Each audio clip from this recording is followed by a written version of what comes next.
Hey Detoxers, welcome to another episode of the Disinfo Detox. If you've been paying attention to the news, you've seen a lot of talking about Taylor Lorenz, Bari Weiss, dark money, David Pakman, all these things that have to do with news media reporting, how it's constructed, and what the public ultimately sees. And when there is ever a story about that, I turn to Mickey Huff, the director of Project Censored, the distinguished director of the Park Center for Independent Media and Journalism at Ithaca College. Mickey Huff, welcome back to the Disinfo Detox. Nolan, it is great to be here with you, and it's always great to be with you and all of your fellow detoxers out there. Absolutely. We appreciate having you. And by the end of this interview, I'm going to make sure I know every source of income you have because we want transparency here, Mickey. It's a much sought after subject in all the hot media spaces, of course. So I want to get your take on this Taylor Lorenz story in Wired. But for folks who haven't been paying attention, Taylor Lorenz published a story on August 27th in Wired titled "A Dark Money Group is Secretly Funding High-Profile Democratic Influencers." The story goes on to talk about how the Chorus is offering $8,000 to content producers online. And these content producers online are basically able to seemingly produce what they want. In some cases, they're supposed to run their content by the folks who are giving this money. And most importantly, they're told no matter what they do, they're not allowed to tell anybody where they're getting the money. So this was Taylor Lorenz's report. It indicted some pretty high-profile people in the media space, like Brian Tyler Cohen, who's been doing this a really long time, David Pakman, who's been doing this a long time as well. And David Pakman really, responded. He threatened a lawsuit. He has claimed that there was basically, it was money to produce a message he was already producing, and that there's nothing nefarious going on here. There was some attempts online to attack Taylor Lorenz for taking money from the same source, which really isn't true. Taylor got a grant for some money, which she did tell the public. Where the grant money came from was also a part of this thing called the 1630 Fund, which also helps fund Chorus, but there's no direct relation between what Taylor is criticizing and what ultimately is going on with Pakman and these other folks. So Taylor's been making the rounds, defending herself and her reporting. And of course, Taylor's kind of an interesting case to say the least. She's had a, shall we say, sordid past in media. She's worked at the New York Times and she's worked at the Washington Post. Reportedly, she fought with the editors at the Times because she wanted to have more of kind of a social media presence. And the Times really thought that would undermine any appeal of objectivity. So she went to the Washington Post. And she left there under some weird circumstances. Reporting said that at the Post, Taylor Lorenz was reporting on stories such as like influencers during the Amber Heard Johnny Depp trial. And the people she said she interviewed for the article said they were never interviewed by her. And so it came out that the Washington Post demoted her and put her under more scrutiny. Lorenz denied this. She left. She's no stranger to controversy. She was also accused by conservatives for outing the Libs of TikTok creator and defended by liberals for doing that. So, Mickey, as someone who spent their career criticizing the influence of money, but really corporate money in particular, what do you make of this story? Because I think a lot of people think, hey, this is the digital media. This is the new free information superhighway where we can all share our views. We've gone past that corporate model that we critique. But what do you say? I don't know. I smell a lot of capitalism going on as far as the dark money machine goes. And we've long critiqued dark money in politics. Here we're seeing more dark money in the new digital space for media. And, I think Nolan, you had a hand in co-authoring a book called The Podcaster's Dilemma a few years ago with Nick Baham that talked about how some of the same problems from legacy media and some of the same challenges we were seeing manifest through the social media space, crawling into the podcast space. And I think this story really is kind of an extension of a lot of those same kinds of critiques of the political economy, in this case of the new digital media. Surprise, surprise. Dark money groups find nonprofits to set up sort of shell protective shells and walls so you can't trace to see where money's coming from. One of the donors to Chorus was a $50 million donor. Another one was 30 million. I mean, this is, pretty significant kind of money, but you can't see who it is, right? That's the dark part of it. So at least for this kind of a discussion, Nolan, I think a great place to start is where Lorenz, who you mentioned has a checkered past of her own. I think a great part of her piece way down in the article, if you're looking at the Wired article, she quotes someone named Don Higdon, who's chief executive of the Markula Center for Applied Ethics at Santa Clara University. Ethics, there's an interesting term that comes into play. Who says, quote, and they're talking now more specifically about the contracts that this is, again, devil's in the details, right? The contracts from Chorus as an incubator fund. I mean, again, the thing with David Pakman, I've been on Pakman's show a few times and on Free Speech TV. He's been around for a long time and is pretty well established in left progressive media. I mean, I guess except for Palestine. Talk about that later. A Pakman, but there's some other details about the contracts that they were saying that, well, you're not allowed to disclose to anybody what's going on or connections here or how much you're getting paid for what, right? And so Don Higdon, I believe that's how the name's pronounced, said, quote, if the contract for getting money from a particular interest group says you can't disclose it, then it's pretty simple. You can't take the money. We're living in an era where a lot of powerful people have basically taken the rule book and thrown it out the window. Again, just we could probably stop talking about it there. I mean, what else is there to unpack that isn't like a whole stage of straw persons and red herrings and, just a variety of different confirmation bias, self-justifications for how and why it's okay this time or it's different. And of course, many liberals, as you mentioned, right, they cheered on when somebody was outed. But whenever you start to out their own chicanery, right, it's okay when our side does it. Yeah. Kind of nonsense that we see here. I mean, it's just drivel. You really just got to cut through it. And that's why I wanted to start right with the ethicist and the claim of, like, if these people don't want you to tell who's funding you and why and what you are and are not supposed to do, you should probably have lots of red flags going off. Maybe dust off your Society of Professional Journalism code of ethics. It's only got 4 pillars. They're not hard to add up.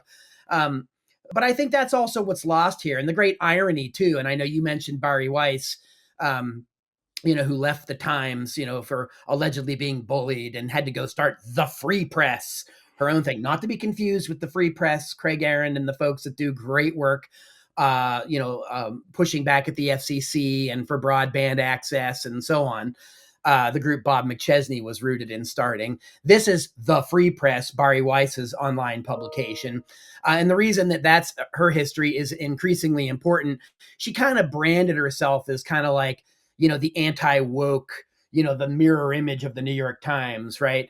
All the news that's fit to print that the New York Times wouldn't let her do, kind of thing. And it's been kind of like this, almost like a revenge narrative in some ways.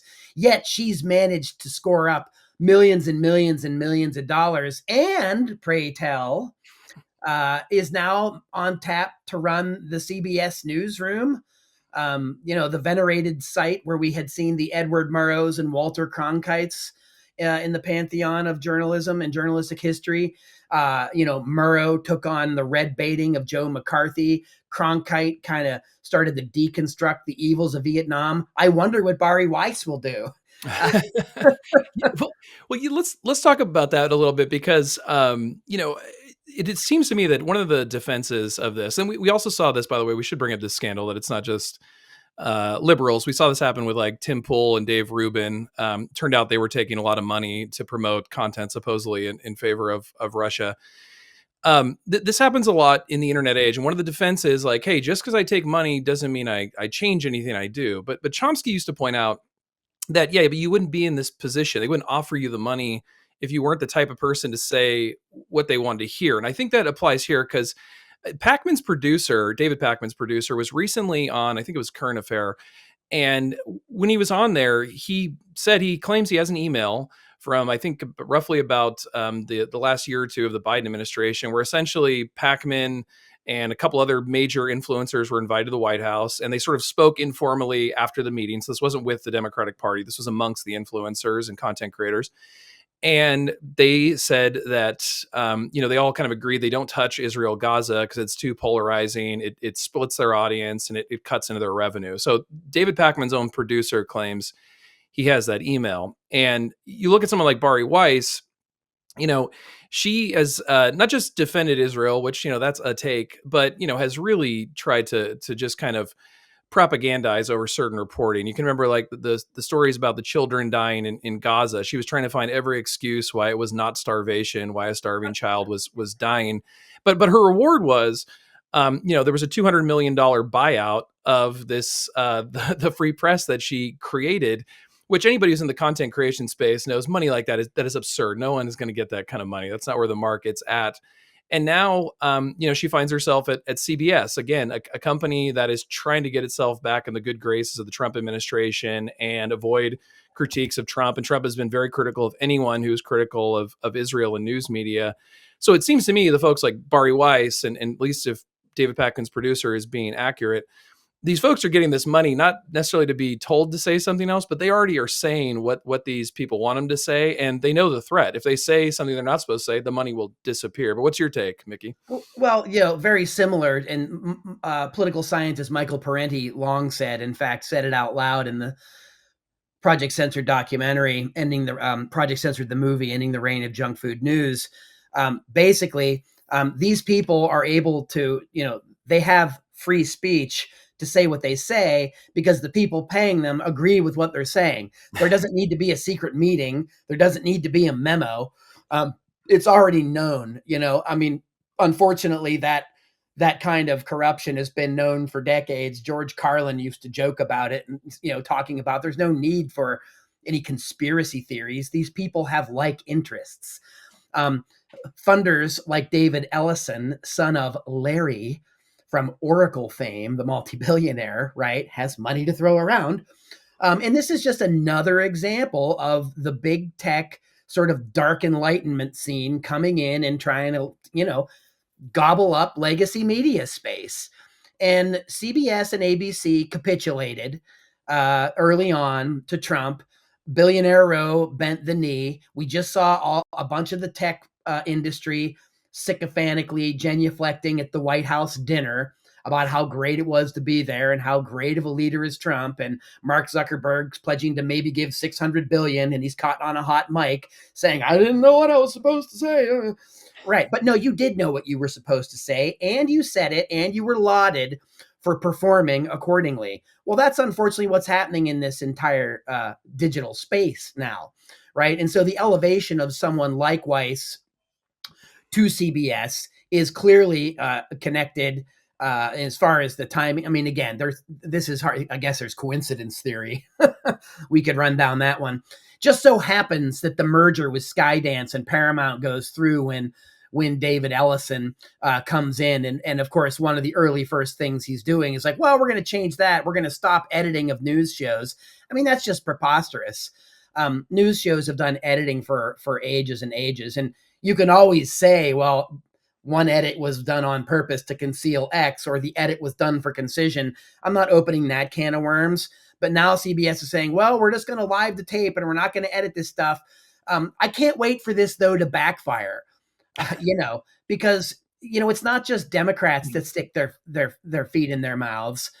Republicans do it all the time. And they do it really loudly often, like when they're dog whistling through bullhorns, making racist statements, or, JD Vance was just cheering on the brazen violation of international law, saying like, I don't really care what you call it when you kill boat people. Like, just listen to the terminology these people use. It's absolutely preposterous. But back to the point with media and Skydance, I mean, you'll remember CBS, in a case that they could have taken to court and arguably won, they paid a $15-16 million business for allegedly editing tapes. Kristi Noem's now saying they're doing it again. I mean, again, this is just This is just, they're piling on, the Trump administration is piling on through lawfare and other means to get capitulation. It's so extraordinary. People at Freedom of the Press Foundation, like Seth Stern, have been talking about it. Craig Aaron and Tim Carr over at Free Press, right? freepress.net, have been covering it. They even created something called a media capitulation index. You can kind of track how this stuff's happening. I think you had Timothy on recently, no? I did, yeah. Yeah, Great, yeah, totally. Your audience great knows. stuff. Yeah. Yeah, your audience knows about that stuff. But this is such a thing that we're now chronicling how this is happening. And Weiss, again, is look, and this is not to suggest that because they have these views and what have you, they shouldn't be permitted in the press. That's not where we're going here, I don't think, at all. Right. But the idea that somehow they're the free press antithesis to the biases of the legacy establishment that's pro-Democrat, I mean, that nonsense goes back to Nixon. The nattering nabobs of negativism that William Safire wrote for soon to be busted for tax fraud, Spiro Agnew. That was the whole thing, was to cast doubt on the veracity of material that was coming through the establishment press. And yeah, have there always been problems with the establishment press? Of course. But the overt politicalization and overt ideological attacks against it really go back to that period when you have the birth of the Heritage Foundation, and you have the birth of these right-wing institutes, and you have the Lewis Powell memo, decrying too much democracy in the 1960s. We better fix that on the right. Well, that's what we're seeing. You and I wrote a book about it called United States, a Distraction, where we talked about the long road that we've been heading to where we now are, right? If we're not careful, we might end up where we're heading. Are we there yet? Well, yeah. I mean, this is kind of the brazen collusion that we see with Skydance, Paramount, Bari Weiss, the Free Press now, kind of being in this position. The Democrats, however, here they are with this group Chorus and this nonprofit. They're getting caught with this kind of influencing, and they're getting caught by saying, well, we don't want anyone to know. Again, it's an influencer game. It's funny how that word has just really kind of seeped into the lexicon in the last several years. It's almost as if, Bernays never happened. Like when he was talking about propaganda as like a good thing. And then gradually through World War II and parts of the Cold War, it changed. Propaganda was what the other side did. And here we are kind of having those same kinds of battles going on, back and forth, where people silo themselves into Team Red and Team Blue media that we've talked about, for a long time. And what we're seeing is more of that playing out, and the pendulum shifting more towards the right wing of the Republican Party, particularly MAGA and Maha Republicans, and now the Trump administration, where these outlets are now, these major corporate outlets are trying to curry favor. And this is the interesting point, and you can speak more to this, of course. The Republicans really courted a lot of that alternative media space and podcast space in Trump's 2024 election. And the Democrats either didn't want much to do with it, didn't foray much into it, or were already involved into trying to curate narratives and reach out to prominent people saying what they should and shouldn't say, regardless of what the Democratic voter base wanted. So this is just an extension of the Democrats being completely tone deaf to the fact that their base was opposed to their unilateral support of Israel for the genocide in Gaza. They wanted to have Medicare for all. They wanted to look at better options for jobs and pay and unions. Again, this isn't rocket science, but the neoliberal nature and rightward shift, and wait a minute, I smell capitalism again. It's somehow coming back into the room. They've so kowtowed to the donors behind the party that they've lost total touch with what's happening in the base. The GOP is now having their own problems with the MAGA base and Epstein and so on. But I see this playing out as just another example of how elites in the Democratic Party and their dark money machine, they have one too, are really out of touch with what people want. And so now they're just going to try to propagandize people, manufacture consent, even though there's clearly a plurality of Americans that now are opposed to many of the policies being promoted by both Democrats and Republicans. I think it's a really good point. And the industry has the journalism industry has changed significantly as well. And I think both Lorenz and Bari Weiss are a part of this younger generation. And I wrote about this a little bit with Gabriella Miranda, who was kind of a lesser known figure in this story. But essentially, since 2000, with definitely with the internet explosion, I think a lot of young people started to realize if they're going to journalism, attention is almost more important than the quality of journalism. And you see this with folks like Jason Blair, who made a career out of lying, Stephen Glass, and then Gabriella Miranda more recently. But I think Bari Weiss is part of that trajectory. She's really kind of performatively rose to the top. She made a name for herself by being against cancel culture, ignoring the fact that when she was in college, she led an effort to cancel professors who were Yeah. critical of Israel. And then when the editor at the time stepped down because Tom Cotton wrote an op-ed that apparently some of the staff opposed having a right winger write an op-ed at the New York Times, she wrote this story about how it was the young social justice warriors versus the establishment journalisms, and she was siding with the establishment journalists. But Taylor Lorenz, of all people, who was working at the Times, wrote an article saying that's just simply not true. It was generationally mixed. There were people on both sides, young and old, supporting it. And now, Bari Weiss has continued to lead this kind of performance up to now CBS, which, was a very coveted position in the industry. Yeah. So, I mean, what do you kind of make about that, about this, personality brand versus actual journalism kind of rising to the top in this era? Well, we were just alluding to that with the embrace of the influencer, right? Many of our students, 18, 20 years old, this is the culture they've grown up in. This is what they know. A lot of them, even some of the ones that are in majors in journalism, talk about being influencers. And I mean, look, journalists have always been in positions to influence the public. But the kind of influencing that we're seeing, we'll use Weiss as an example. We could use Pakman as an example on the sort of Team Blue, progressive except for Palestine crowd. But the thing with Weiss, no journalist worth their salt would boast about a history of trying to cancel professors and cancel certain positions and viewpoints. I mean, and the great irony there is that Weiss, those people masqueraded as the great anti-cancel culture people in the journalistic space. I mean, trying to choke back the laughter here, but it's just an absurd claim. And it's like we see in many, quote, influencers. Their reputations are based oftentimes on presentation, on surface matters, on gotcha moments, right? They're rarely based on long form investigative reporting over long periods of time that build towards any credence or public respect for reasons of having trust in them. Weiss's background, and again, I read the Free Press, and I don't, there's some decent perspectives and things there that I think we should be looking at and considering, debating, even if even debating against, right? But the idea that we're somehow now this influencer culture is really seeping in to the so-called corporate, quote, mainstream, right, as they like to call themselves, I think is deeply problematic. It's just more of the same kind of bias problems that we see in corporate media being exacerbated by a younger generation that claim they didn't trust it, but now they're replacing it with kind of their own shell game, right? And their own pretenses and their own brands. I mean, the fact that I have young people in classes talking about brands and influencing versus content, right? Or that brand is as important as content and integrity, is a little bit alarming to me.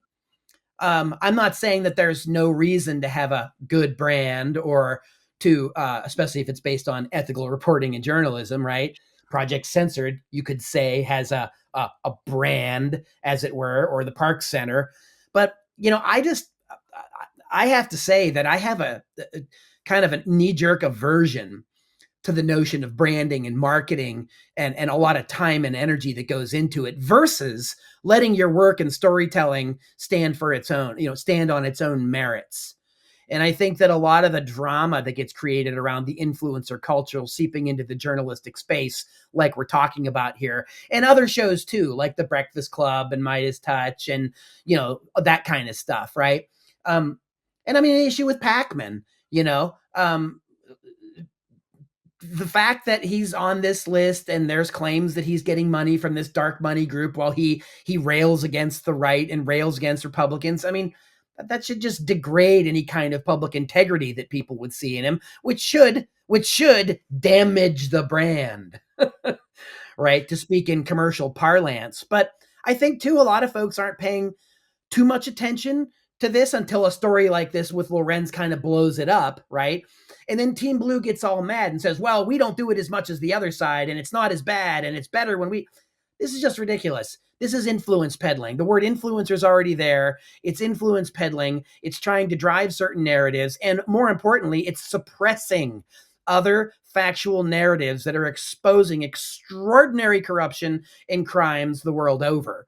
And I think that's a blow for journalism.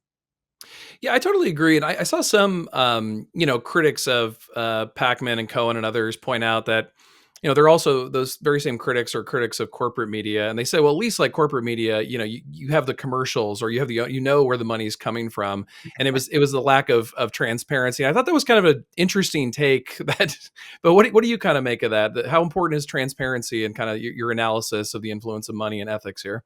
Well, I mean, look, we're right back to Lorenz's article, right? I mean, she quoted several people, including an assistant professor of university research and chair in politics, communication, and technology, who talks about how influencers shape and reshape the political system. And Elizabeth Dubois said, we are seeing influencers being pulled into these dark campaigns or shadow campaigns where the legal aspect is murky at best. So once again, just like we mentioned, and we started our conversation with a professor of ethics, here we are now talking with another expert that studies these spaces. And they say, where the legal aspect is murky at best. I mean, mirroring the worst tendencies of the Trump administration and their lawless nature, in my mind, is not rising to the occasion. It's lowering the bar further and getting into the mud pit that has become really the swamp has spread, the swamp has grown. It's oceanic in its size, the swamp these days. And it just sucks in anybody who wants to try to report or do anything in that space. It has an incredible power to suck people into the worst tendencies of influencing and reporting and pulls people away from the ethical center of the Society of Professional Journalists, right? Seek truth and report it, minimize harm, be transparent, and act independently. I mean, everything that I just said is being violated by people who are in that space, in the Team Blue podcast space, for the most part. They're all playing at that game, right? And so it's hard to get into that and pretend that there are winners and losers, because I think we, the people, are going to be the big losers when it comes to narrative curation and the dark money factors that are trying to push narratives, push agendas, and push topics rather than let them come up from we, the people, and from what the people want. Look at the millions of people protesting around this country against ICE immigration raids, against genocide in Gaza, in favor of access to medical care, in favor of the rights to a collectively bargain. I mean, again, poll after poll shows that most Americans are in favor of these things, and both major parties will only at best give partial lip service to it to create some cover for whatever else is going on with voter suppression, election rigging. I mean, we could go on and on how deep the layers of corruption go in our culture and society, which is why we need a free and vibrant press now, maybe more than ever, which is super cliche. But there is a sense of urgency because of this happening, that the more and more that this morass expands, the more it becomes normalized. And the more it's like, well, we have to compete with Trump's level of corruption with our own forms of it, or we're doomed. And I think that capitulation in of itself is, again, the slippery slope to doomsday itself. Okay, let me ask you something about that then, because we're talking about digital culture and the Democrats kind of following Trump here. What do you make of Gavin Newsom's new social media strategy? Well, he's got a young person. I'm blanking on her name. I apologize. But a young person that's quite pithy with a th, and has a sense of humor, and in some senses is employing traditional satirical approaches to political communication. Um, the difference is that it's not a George Carlin or a Lee Camp that's doing it. It's somebody that's paid on the Democratic governor's staff to get in the swamp, lower the bar to its subterranean levels, and then say crass lunatic things just to get attention, and then says, "Well, see, you're cool when Trump does it." But it's like, no, it's not cool when Trump does it. We shouldn't be cool when Trump does it. I mean, I know people are getting a lot of guilty pleasure and laughs out of some of the things that are happening, and the barbs and satire is a powerful tool. But when we're reduced to a governor going to social media to mock a sitting president as sort of the best gotcha space, and journalism seems to be way in a distant back seat in terms of reporting on what's happening to the public, and he's sucking up a lot of air in that space, I just don't see how it's a victory. Uh, I just don't see how it's a celebratory occasion. It's more of the gotcha factor that got us in here. Just like how the MAGA people the farmers in Alabama that wanted to own the libs so hard that they're now crying for socialism to bail them out, right? Even though they won't bring themselves to say the word. This is where I think is this where Newsom wants us to be? In this. And I mean, look, some of the stuff that they're doing are absolutely gratuitously sexist and ludicrous, involving Melania Trump and, sort of him lording over her. I mean, it's just preposterous what's happening. Meanwhile, he shifts further and further to the right, a la Kamala Harris. Right? Which is a part of the smokescreen of going further and further to the right, which is kind of exactly what this dark money chorus wants to do, incubating influential Democrats where they can curate narratives and keep them just enough within sort of the right moderate margins, while completely ostracizing the left and the progressive left of the party, represented by Mamdani and others. I think that's spot on. And that's one of the things I've noticed is that it seems like the Democrats are scrambling in every direction to do anything but change their policy positions. So it's like, we don't want to touch Israel, Gaza. We're afraid of immigration now. We're afraid of the identity politics now. Maybe if we're afraid of Mamdani, who's wildly popular in the biggest city. If we just get in the digital space where the Republicans are, people will eventually adopt our policy positions. It seems like that's the strategy that I'm seeing. Because as you point out, Newsom, it's all a bunch of talk, and it may be the guilty pleasure, but the actual policies folks want aren't being addressed or aren't being fought for. And this seems to be the strategy of the party, right? Yeah, I mean, and look, standing up against, violations of posse comitatus shouldn't be like some wild heroic journey. It should be a default position of anybody in office. It should be the default position of the police in Los Angeles. I mean, it should be the default position of anybody who's aware of constitutional law. I mean, we could go on and on. So the fact, again, that he gets to claim these allegedly high road moral victories are just absurd, because again, the bar has been lowered so far, right? And again, he's helping push it down, right? By going to that level as the punchline of the jokes. I mean, again, it's like the Democrats are hoping that they're going to win elections on the punchline of jokes. They've already lost 2 elections to Trump that way. Maybe they're going for let's hat trick it. Why not do 3? Let's see if we can get all the elections lost. Again, if the Democrats don't seriously allow the grassroots of the party and the viewpoints of the party to begin pushing the direction of the policies rather than the dark money and the money pouring in from the top, they're going to have a long streak of losing elections. And of course, the current administration has hinted numerous times about maybe we don't need elections, and maybe this will be the last election. And maybe they're not kidding. Maybe we should start taking them a little more seriously, like Trump's recent apocalypse now nonsense. I mean, again, this is just spurred on by further back and forth of this idiocracy that Newsom is engaging in, on X and these other platforms, these meme wars, where now Trump is apocalypse now. I mean, the irony is so deep, not understanding what that film is about, what that The Heart of Darkness was about, right? I mean, we've jumped all the sharks for cultural references here. It's literally riveting that we live in a society so culturally ignorant, that they don't, the people putting out these messages are banking on that idiocy because they're just looking for the visceral reaction to own the libs. Right. And we're back to that again. We're back to that low bar. And I think really that's what permeates and that's what tends to dominate much of this alternative space, quote unquote. Right. It's turning out to be not so alternative after all. When someone like a renegade like Bari Weiss is now at the top of CBS. I mean, yeah, real renegade. All right. Well, as people try and raise the bar and figure out this dystopia, they should be following your work. So, Mickey, what are you working on? Where can folks find your work? Well, projectcensored.org is where you can find all the work that we do there. We just are completing the 50th anniversary edition of the book with Andy Lee Roth and Shaylee Voidal. Of course, the Project Censored shows there. We've been on 15 years. You can, again, learn more at projectcensored.org. And also, I am in charge of the Izzy Awards, named after the great 20th century muckraker I.F. Stone, as the director of the Park Center for Independent Media at Ithaca College.